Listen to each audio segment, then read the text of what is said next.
Friends, நான் மஜித் பேசுகிறேன். இப்போ நம்ம பார்த்துட்டு இருக்க இந்த மொபைல் வந்து சாம்சங் கேலக்ஸியில் நோட் S20 அல்ட்ரா. சாம்சங் கேலக்ஸியில் S20 அல்ட்ரான்றது ஒரு பெரிய மொபைலு. 13,500 13,500. ஸோ இந்த மொபைலோட ப்ரைஸ் வந்து பார்த்திங்கன்னா உங்களுக்கு 13,500 போட்டிருக்கோமா. எல்லாமே நல்லா இருக்குது பஸ். இதில் ஒரு விஷயம் என்னென்னா, யாரும் சொல்ல மாட்டாங்க, ஆனால் நான் சொல்கிறேன்.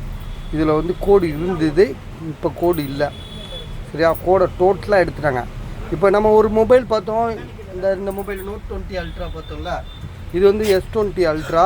ஸோ இதில் வந்து கோடு இப்போ இல்லை, அதில் கோடு இருக்குது. ஸோ கண்ணுக்கு தெரியாமல் ஒரு கோடு அதில் இருக்குது, நம்ம பார்த்தோம். இதில் வந்து கோடு இல்லை, நம்ம பார்க்கும்போது தெரியுது. சரியா, 100% இதில் கோடு இல்லை இப்போ வரைக்கும். ஆனால் ஏற்கனவே இருந்த கோடை எடுத்துட்டாங்க. சரியா, கோடுக்கு அவர் வந்து என்ன சொல்கிறாருன்னா, ஒரு கோடுக்கு 1000 ரூபா கொடுத்துருக்காப்புல. மொத்தம் 4 கோடுக்கு 4000 ரூபா செலவு பண்ணி கோடு எடுத்துட்டாப்புல. இனிமேல் கோடு வராதுன்றாரு. ஆனால் நம்ம அதை சொல்ல முடியாது. ஸோ நம்ம கணிப்பு என்னென்னா, உங்களுக்கு எப்படி தோணுது பாருங்கள். நான் அப்புறம் இங்கே கோடு வந்துருச்சுன்னா நான் சொன்னால் மாற்ற மாட்டேன்.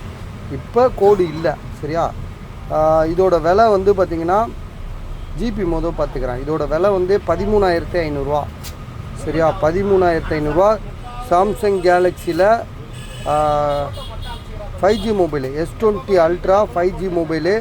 ஸ்டோரேஜ் வந்து பார்த்திங்கன்னா உங்களுக்கு 12 GB ரேமு, 128. சரியா, கோடு இல்லை. இங்கே பாருங்களேன், கோடு இல்லை. ஆனால் கோடு எடுத்துட்டாங்க. ஏற்கனவே கோடு இருந்திருக்கு, அதை எடுத்துட்டாங்க. அப்படி தான் சொல்லி கொடுத்துருக்காரு. ஆனால் நம்மளும் அதை சொல்லிடணும் உங்ககிட்ட. இப்போ கோடே இல்லையே, அப்படி திடீர்னு கோடு வந்துருச்சுன்னா நம்ம பொறுப்பு கிடையாது. சப்போஸ் கோடு வராமல் இருந்தால் கூட சந்தோஷம்தான். சரியா, கோடு வரவே இல்லை, நீங்கள் லைஃப் லாங் யூஸ் பண்ணிட்டு இருக்கீங்கன்னா நமக்கு ஒன்று சந்தோஷம்தான், பொறாமப்பட மாட்டோம். ஸோ 13,000 இதோட விலை. வாங்கலாம், நோ ப்ராப்ளம். Okay, thank you.